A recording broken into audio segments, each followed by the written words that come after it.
Assalamualaikum warahmatullahi wabarakatuh. Halo sahabat, jumpa lagi di Kaviki Channel. Bagaimana kabar kalian hari ini? Semoga selalu dalam keadaan sehat walafiat ya. Oh ya sobat, pada kesempatan kali ini saya akan menceritakan sebuah kisah misteri dengan judul Santet yang Berbalik. Tapi sebelum ke ceritanya, mari bantu channel ini agar terus berkembang dan saya makin rajin uploadnya dengan cara subscribe, like, dan di-share juga ke media sosial kalian ya. Oke sobat, mari kita langsung ke ceritanya.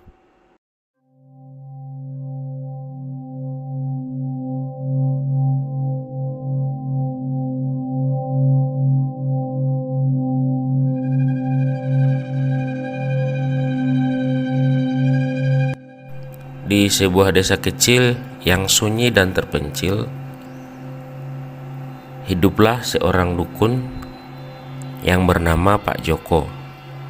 Pak Joko dikenal sebagai orang yang memiliki kemampuan supranatural yang luar biasa. Banyak orang yang datang kepadanya untuk meminta bantuan dalam berbagai hal, dari penyembuhan penyakit hingga mencari rezeki. Namun, di balik kebaikannya, Pak Joko juga dikenal sebagai seseorang yang menguasai ilmu hitam atau sering disebut dengan ilmu santet. Suatu hari, seorang pendatang baru, sebut saja namanya Budi, datang ke desa itu. Budi adalah seorang pengusaha muda yang berniat untuk membuka usaha di desa tersebut. Dia membeli sebidang tanah yang cukup luas dan mulai membangun sebuah pabrik kecil. Kehadiran Budi ternyata membuat beberapa penduduk desa tidak senang, termasuk Pak Joko, yang merasa keberadaan Budi akan mengganggu ketenangan desa. Desa itu sebenarnya tenang dan damai, meskipun ada cerita-cerita tentang ilmu hitam yang menghantui beberapa orang. Tidak semua orang percaya akan kekuatan Pak Joko, tetapi mereka tahu bahwa dia memiliki sesuatu yang lebih dari sekedar kemampuan biasa. Kehadiran Budi yang berencana membangun pabrik mengundang kecemburuan dan kekhawatiran beberapa penduduk yang merasa kehidupan mereka akan berubah. Pak Joko kemudian memutuskan untuk mengusir Budi dari desa dengan cara yang tidak lazim. Dia mulai melakukan ritual santet di rumahnya yang berada di pinggir desa. Setiap malam, Pak Joko menyiapkan sesajen dan membaca mantra-mantra yang menyeramkan. Tidak lama kemudian, Budi mulai mengalami kejadian-kejadian aneh. Pada malam pertama, Budi terbangun dengan tubuh yang penuh lebam tanpa sebab. Dia tidak ingat pernah mengalami kecelakaan atau apapun yang bisa menyebabkan lebam-lebam itu. Teman-temannya mulai memperingatkan dia tentang kemungkinan santet, tapi Budi tidak percaya dan menganggap itu hanya kebetulan. Malam berikutnya, dia mendengar suara-suara aneh di dalam rumahnya, seperti suara bisikan yang memanggil namanya. Ketika Budi mencoba tidur, dia merasa ada yang menekan dadanya, membuatnya sulit bernapas.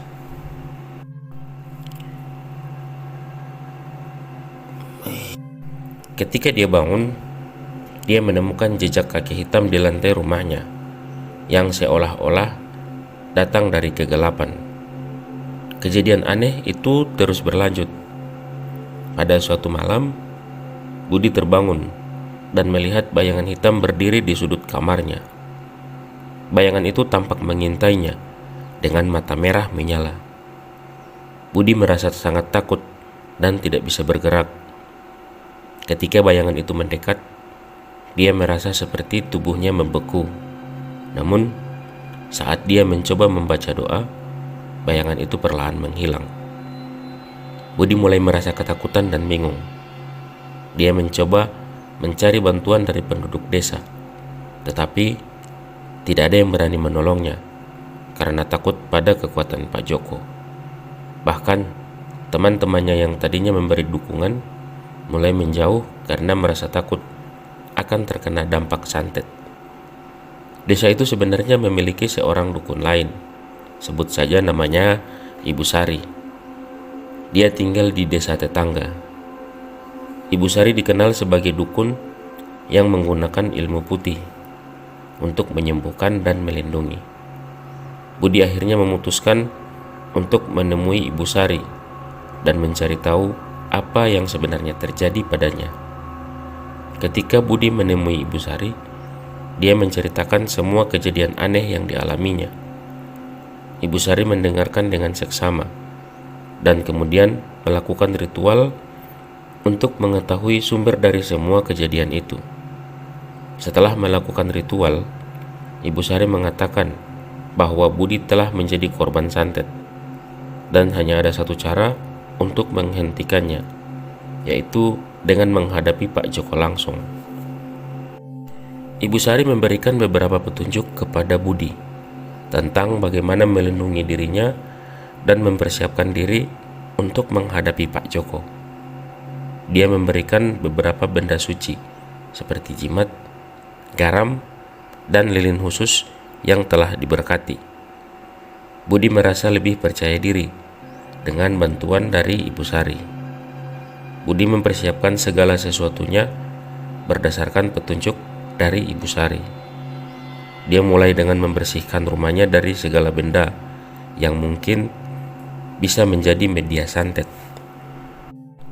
Ibu Sari menyarankan Budi untuk membersihkan rumahnya dengan air yang telah diberkati dan menaburkan garam di setiap sudut rumah. Budi juga diminta untuk menyalakan lilin setiap malam dan berdoa agar dirinya dilindungi dari segala kekuatan jahat. Ibu Sari juga memberikan sebuah jimat yang harus selalu dibawa oleh Budi kemanapun dia pergi. Jimat itu dipercaya memiliki kekuatan untuk menolak segala macam santet dan ilmu hitam. Pada malam pertama setelah melakukan semua ritual yang diajarkan oleh Ibu Sari, Budi merasa sedikit lega. Namun pada malam itu juga dia mengalami mimpi buruk yang sangat mengerikan. Dalam mimpinya, dia melihat dirinya dikejar oleh bayangan hitam yang besar. Bayangan itu tampak sangat menyeramkan, dengan mata merah menyala dan taring yang tajam. Budi berlari sekuat tenaga, tetapi bayangan itu terus mengejarnya. Ketika bayangan itu hampir menangkapnya, Budi terbangun dengan keringat dingin membasahi tubuhnya.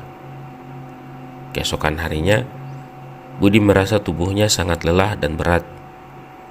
Dia mulai meragukan apakah semua usaha yang dia lakukan akan berhasil. Namun, dia tetap mengikuti semua petunjuk dari Ibu Sari dengan tekun. Setiap malam, dia menyalakan lilin dan berdoa dengan khusyuk. Dia juga menaburkan garam di sekitar rumahnya setiap malam sebelum tidur. Pada malam kedua, Budi mendengar suara aneh di luar rumahnya. Suara itu terdengar seperti suara binatang buas yang mengeram. Budi merasa takut, tetapi mencoba untuk tetap tenang. Dia melihat keluar jendela dan melihat seekor anjing hitam besar dengan mata merah menyala berdiri di halaman rumahnya. Anjing itu tampak sangat menyeramkan dan terus menggeram ke arah Budi.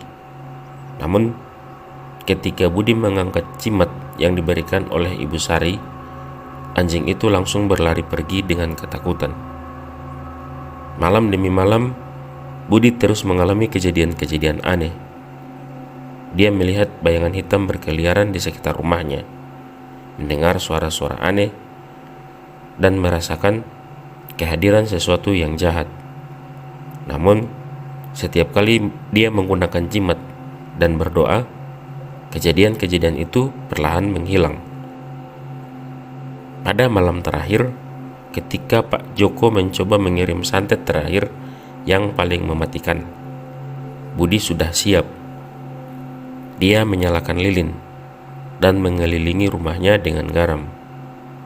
Ketika Pak Joko membaca mantra, Budi merasa ada kekuatan yang sangat besar datang ke rumahnya. Namun, garam yang dia taburkan menghalangi kekuatan itu masuk. Pak Joko merasa marah dan frustasi.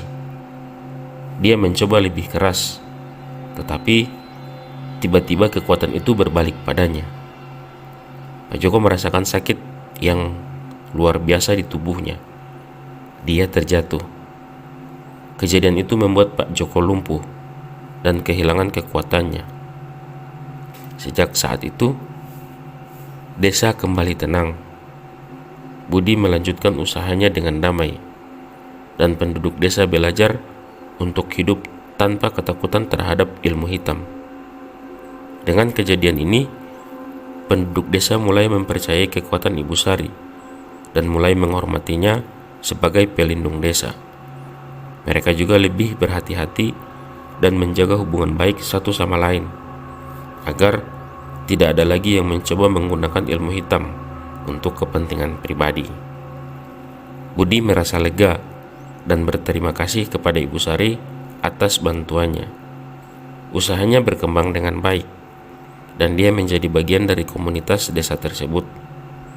Desa yang tadinya dipenuhi dengan rasa takut, kini menjadi desa yang damai dan harmonis. Setelah kejadian itu, Pak Joko tidak lagi menjadi ancaman bagi penduduk desa. Dia hidup dalam keterbatasan dan kesendirian, merenungi semua perbuatannya yang telah menyakiti banyak orang. Penduduk desa pun mulai melupakan masa-masa kelam itu dan fokus untuk membangun desa yang lebih baik. Budi dan Ibu Sari terus bekerja sama untuk menjaga desa dari segala bentuk ancaman. Mereka mengadakan berbagai ritual dan upacara untuk memohon perlindungan dan kesejahteraan bagi desa. Hubungan antara penduduk desa juga semakin erat. Mereka saling membantu dan mendukung satu sama lain. Desa yang dulu terkenal sunyi itu kini menjadi desa yang dikenal sebagai tempat yang penuh dengan kedamaian dan kehangatan.